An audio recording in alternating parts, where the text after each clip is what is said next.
lá! A aparência de uma pessoa pode de verdade afetar o quanto ela ganha no fim do mês? Pois é uma pergunta bem desconfortável, daquelas que mexem com o nosso senso de justiça. Mas nesta análise, a gente vai fundo nessa conexão surpreendente entre beleza e dinheiro, olhando para o que os dados dizem sobre o assunto.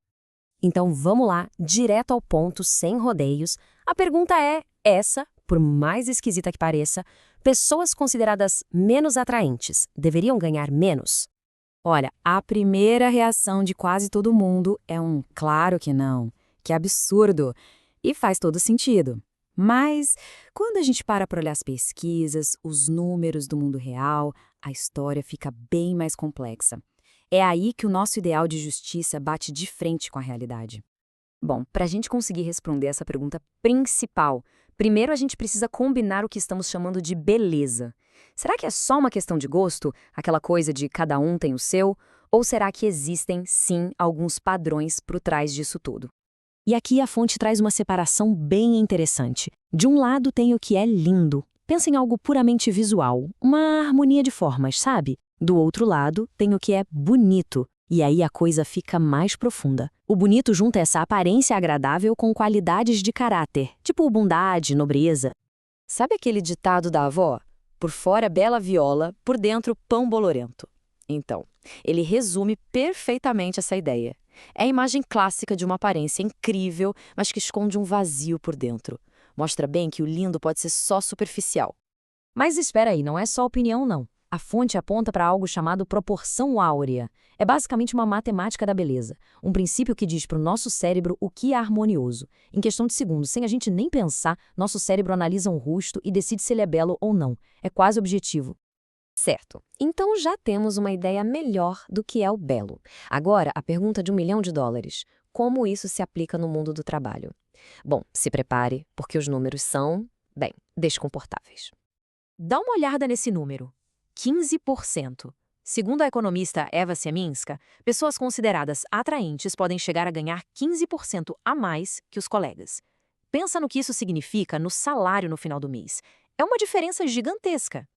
E se 15% por mês já assusta, olha o que acontece ao longo de uma carreira inteira. O economista Daniel Hamermesh botou na ponta do lápis e calculou que esse prêmio pela beleza pode chegar a R$ 1 milhão a mais no bolso de uma pessoa. 1 milhão. Tá, mas por que isso acontece? A chave tá aqui. Nosso cérebro adora atalhos.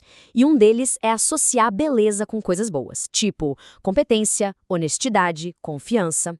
É um viés, a gente não percebe, mas nos leva a confiar mais em quem a gente acha bonito. E a história não para por aí, não. Ela fica ainda mais cheia de nuances, porque esse prêmio ou essa penalidade pela aparência não afeta todo mundo do mesmo jeito. Quando a gente coloca gênero e idade nessa equação, tudo muda. As diferenças aqui são gritantes. Para os homens, por exemplo, a percepção de que são atraentes parece que dura mais com o passar dos anos.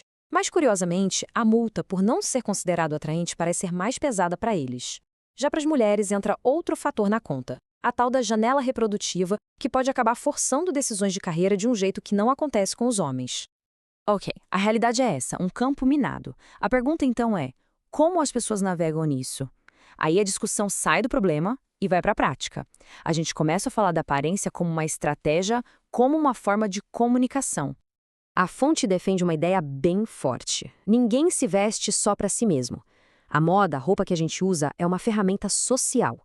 É uma forma de comunicar para o mundo quem a gente é, de qual turma a gente faz parte e como a gente quer que as pessoas nos vejam. E isso aqui ilustra uma coisa que é puro bom senso, né? O contexto manda em tudo. Ninguém vai de roupa de praia para um tribunal, ou de terno para a praia. Existe o que é adequado e o que não é. E o ambiente de trabalho, claro, também tem as suas regras, mesmo que não estejam escritas. E para quem acha que essa conversa é antiga, é só abrir o TikTok. Aquela tendência Office Siren, que brinca com uma estética mais sensual no escritório, é a prova de que essa discussão sobre o que é apropriado no trabalho está mais viva do que nunca. É um debate que está acontecendo agora. Mas sabe, a gente falou muito de como os outros nos veem. E se o impacto mais forte da aparência não for esse? E se for sobre como a gente se sente? Agora a conversa vira para dentro. Vamos falar de autoconfiança.